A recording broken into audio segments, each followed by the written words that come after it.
Well, let's move on to other stories also coming from the National Assembly, but this time around not about recall. Both chambers resumed after weeks of their annual holidays. There is several weeks of recess, but when the National Assembly resumed today, one issue was on the lips of so many of the lawmakers, and it's the issue of national unity. Of importance, of note today, was a motion moved by the majority leader of the House of Representatives, Honorable Femi Gbajabiamila. He moved a motion of urgent national importance, and it was the proposer to reconsider the motion on the debate over the devolution of power, which was voted down during the consideration of the amendment to the to the Constitution of Nigeria. And this was a motion that's moved by the majority leader, Femi Gbajabiamila. Mr. Speaker, this House notes that there have been different agitations across Nigeria leading to divergent views on the suitability of redefining the structures upon which the unity of Nigeria rests upon. These agitations have resulted in proscription of groups, loss of lives, and judicial pronouncements. Concerned that events of the last few weeks brought Nigeria close to a precipice, but for the determination of Nigerians in their various show of commitment to the peace and unity of this country, we do not know what would have happened as of this day. Mr. Speaker, convinced that this is the time for the House of Representatives, who hold brief for their teeming constituents, to drop partisan politics, ethnic and religious interests and biases, and speak in one voice to save our country from disintegration. That's the majority leader, Femi Gbajabiamila. He moved that motion on the floor, but what really happened? Let's hear, or let's listen to see whether or not that motion was shut down or it was unanimous. Find out. We should never lose sight of the fact that we can only be remembered for issues we confront and solve, not things that we will avoid.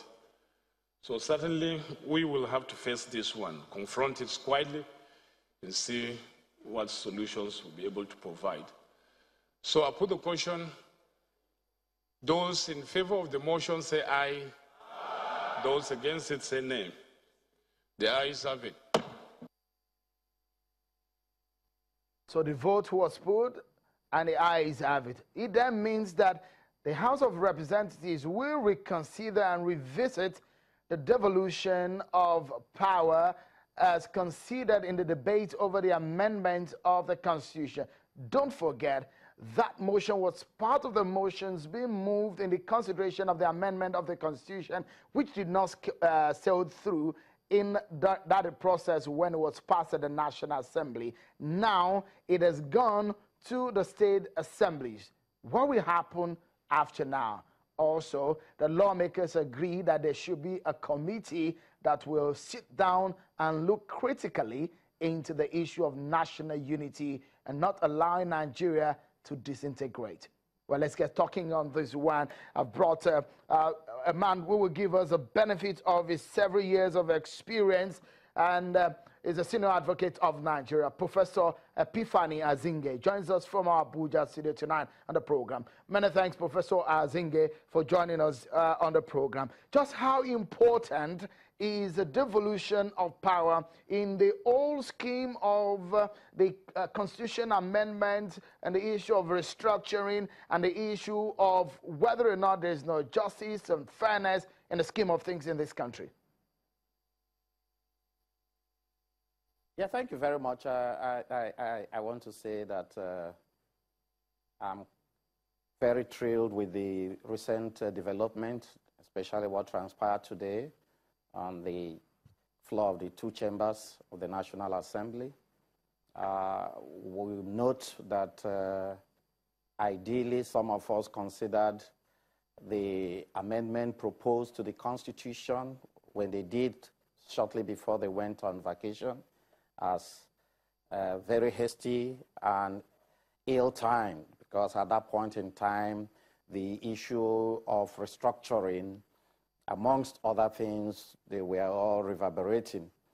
And to have gone the way it did means that many of those agitating for one thing or the other thought that maybe their hopes have been dashed and their expectations lost, as the case may be. So today, after 7 weeks of recess, it would appear that having deliberated on these issues and obviously having observed from the sideline during their vacation what transpired all over the country, the cacophony of voices of agitation from all parts of the country and the divergent views expressed by many and sundry, the National Assembly felt that it has a duty, not just to the constituents, but to the entire Nigerian populace to do something. And I'm happy that they have opted to go by way of motion. And the motion, from what we can gather and see, is obviously resoundingly unanimous. In other words, regardless of all that has transpired procedurally, the National Assembly, both houses are determined to revisit the matter, in particular, the issue of devolution of power, which for me is the thrust of the whole argument about constitutional amendment.